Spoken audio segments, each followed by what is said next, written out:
Salam sejahtera, terima kasih karena bersama dengan saya di Nazilin Unity Channel. Ini maklumat terkini yang kita terima berkaitan dengan kes kematian Zara Khairina. Kes ini semakin panas dan semakin diambil perhatian, tapi yang paling tak best sekali, ada pempengaruh-pempengaruh yang mengambil kesempatan menggunakan isu ini untuk meraih view, untuk meraih simpati, untuk meraih perhatian. Ada beberapa orang yang saya perhati di dalam media sosial, mereka sebenarnya kurang mengambil perhatian tentang isu ini. Yang mereka kejar sebenarnya ialah populariti mereka semata-mata.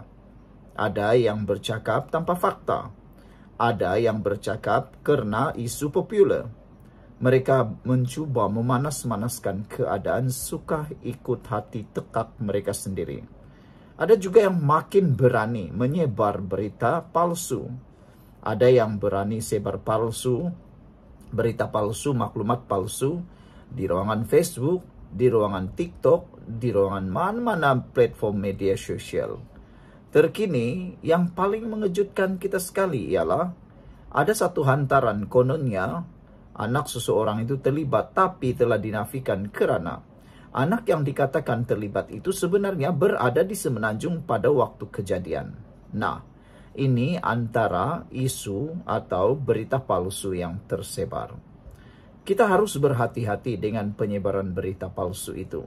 Kerana apabila berita palsu tersebar, isu makin panas, maka banyaklah orang yang akan menunggang. Tapi secara pribadi saya mengecam sekecam-kecamnya mana-mana ahli politik, parti politik yang cuba mahu menunggang isu ini. Hari ini MC telah memberikan penegasan bahawa semua orang yang terlibat di dalam penyebaran berita palsu berkaitan kematian Zara Khairina akan diambil tindakan. Sebelum kita teruskan ulasan panas pada petang ini, jangan lupa Anda tinggalkan komen Anda dengan tanda pagar henti sebar berita palsu. Sebelum itu, saya nak perkenalkan kepada Anda semua, ini terapi imun transfer factor for life. Terapi imun yang meningkatkan daya imun badan kita sehingga 400%. Terapi imun ini bukan saja meningkatkan daya imun badan kita, tetapi juga mendidik imun badan kita dan menyeimbangkan imun badan kita supaya imun badan kita jadi kuat melawan, menyerang penyakit yang ada dalam tubuh badan kita, menghancurkan akar penyakit yang ada dalam tubuh badan kita. Apabila imun badan kita jadi lemah, kita kena penyakit dan sukar untuk sembuh. Apabila imun badan kita jadi bodoh, imun badan kita bukan sekadar tidak menyembuhkan kita, tetapi juga menyerang diri kita sendiri. Jadi, dapatkan produk yang hebat ini melalui nomor telepon saya yang tertera. Produk ini lulus KKM, diperakui oleh dokter-dokter di seluruh dunia dan halal. Dapatkannya sekarang untuk kesejahteraan hidup Anda. Dan ingat, ini mungkin jawapan yang Tuhan sediakan untuk Anda semua. Saudara-saudara sekalian, MC menyiasat penyebaran berita palsu berkaitan kematian Zara Khairina. Suruhanjaya Komunikasi dan Multimedia Malaysia menjelaskan, siasatan berhubung penyebaran kandungan media sosial berkait dengan kes Allahyarham Zara Khairina Mahathir yang dipercayai mengandungi maklumat palsu dan ada unsur 3R, kaum, agama, dan institusi raja. Dalam satu kenyataan hari ini, Suruhanjaya itu memaklumkan kandungan yang tular itu dikhawatiri boleh mencetuskan kekeliruan awam dan mengganggu kelancaran siasatan oleh pihak berkuasa.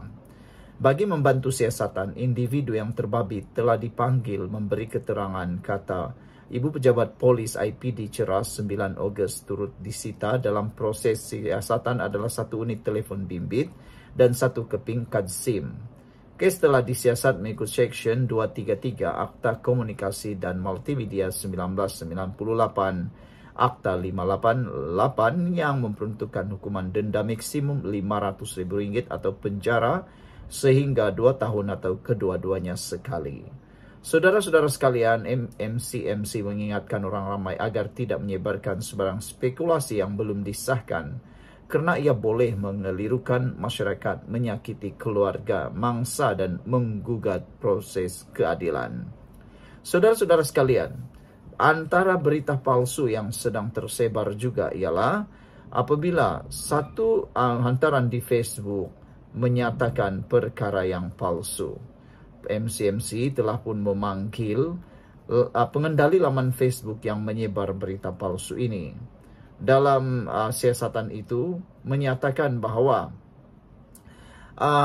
pengendali Facebook tersebut menyebarkan berita yang belum disahkan. Antaranya kononnya menyenaraikan apa yang berlaku dan sebagainya. Semua ini mengganggu siasatan polis. Kandungan terbabit juga dipercayai mengandungi maklumat palsu dan bersifat perkauman, agama dan institusi diraja. Ia juga dikuatiri boleh mencetuskan kekeliruan awam selain menjejaskan kelancaran proses siasatan pihak berkuasa. Jadi, penyebaran maklumat belum disahkan bukan hanya berisiko mengguris hati waris bangsa, malah bercanggah nilai etika dan boleh mengganggu proses keadilan, kata pihak berkuasa. Sekian dulu untuk kali ini. Jangan lupa tinggalkan komen Anda, tekan butang subscribe. Bye-bye. Salam sejahtera, terima kasih kerana bersama dengan saya di Nazilin Unity Channel. Ini perkembangan terkini kes kematian seorang pelajar di sebuah sekolah yang bernama Zara Khairina. Kes ini sekarang mendapat liputan yang sangat meluas di seluruh Malaysia, khususnya di Sabah. Beberapa himpunan solidariti telah dibuat dan boleh dikata sangat berjaya. Himpunan tersebut menghimpunkan puluhan ribu bahkan ribuan orang di seluruh Sabah. Bahkan dengar-dengarnya ada juga yang nak dibuat di seluruh Malaysia. Perjuangan ini perjuangan yang patut kita sokong. Perjuangan yang bukan berunsur politik. Tapi kita harap-harap tiadalah unsur-unsur politik atau tiadalah mana-mana parti politik, pemimpin-pemimpin politik yang ambil peluang tumpang sekaki nak mengguna tunggang isu ini. Kita ingin mengutuk semua ahli politik, semua parti politik yang mahu cuba-cuba menunggang kes Zara ini. Kita sepatutnya mengelakkan kes Zara ini dipolitikkan, kerana ini bukan tentang politik, ini soal nyawa seorang pelajar. Keputusan terkini menyatakan Anwar Ibrahim sudah memberitahu bahawa kerajaan Madani ini tidak akan melindungi sesiapapun yang bersalah atau terlibat di dalam kes Zara Khairina. Kes itu, kata Anwar Ibrahim, akan didedahkan sepenuhnya. Dan Anwar Ibrahim kata kerajaan Madani tidak akan melindungi mana-mana pesalah, mana-mana pembunuh yang ada di Malaysia. Terkini, seorang menteri di Sabah membuat satu pengakuan yang paling mengejutkan kita. Tapi sebelum saya huraikan dan sampaikan pengakuan luar biasa itu, saya nak perkenalkan dulu kepada anda semua, ini terapi imun Transfer Factor for Life. Terapi imun yang meningkatkan daya imun badan kita sehingga 400%. Secara umum dan ringkasnya, apabila imun badan kita lemah, apabila imun badan kita jadi bodoh, apabila imun badan kita tidak lagi bertindak dengan seimbang, kita akan merana dengan pelbagai jenis penyakit. Kita tidak sembuh daripada penyakit, kita mudah dihinggapi penyakit, penyakit berulang-ulang dan kitalah mangsa kepada penyakit itu. Tapi dengan peningkatan daya imun badan dan imun badan kita diseimbangkan, semua jenis penyakit diserang oleh imun badan kita, dihapuskan daripada dalam, diperangi oleh imun badan kita sendiri. Jadi kesimpulannya, kita boleh sembuh daripada semua jenis penyakit termasuk akar penyakit tersebut. Dapatkan produk yang hebat ini melalui nombor telefon saya yang tertera.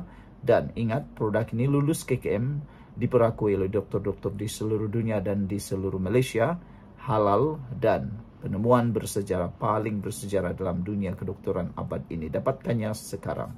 Baiklah, perkembangan terkini kes Zara Khairina membabitkan seorang pelajar di sekolah menengah yang telah pun meninggal dunia, dan kemarin telah disahkan bahawa telah dikorek atau digali semula kubur tersebut.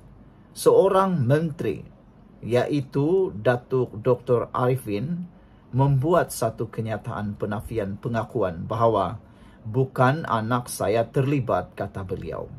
Ramai netizen yang gembira dengan penafian ini kerana Tanpa penafian ini, maka tular berita-berita palsu, berita-berita tidak benar yang tidak akan ada penyelesaiannya. Sepatutnya penafian ini perlu dibuat lebih awal lagi, kata netizen.